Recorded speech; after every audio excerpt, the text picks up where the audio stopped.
gbígbà ẹni tó bá fẹ́ kádùá ń gbà ẹ̀yin ọmọ Ọlọ́run tó bá fẹ́ kádùá rẹ̀ gbà ọkùnrin obìnrin ìyá ẹ̀gbọ́n ó ní láti jẹ́ ẹni tó ya ara rẹ̀ sí mímọ́.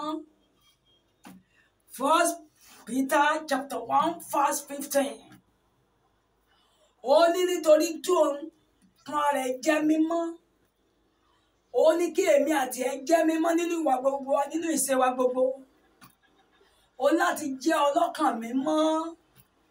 Matthew chapter 5 verse 8 ó ní onínú funfun ní òrì Ọlọ́run àwọn onínú funfun ní òrì Ọlọ́run. Psalm 14 verse 5 wípé nítorí tí Olúwa ń bẹ nínú ìran àwọn olódodo etí rẹ̀ sì sí igbe wọn. Àdúrà olódodo nìkan ní ṣíṣe agbára kì í ṣàdúrà nírọ́ alágàbàgebè ké ṣùgbọ́n àdúrà àwọn olódodo àwọn tó yára wọn sí mímọ́ nínú ọ̀rọ̀ sísọ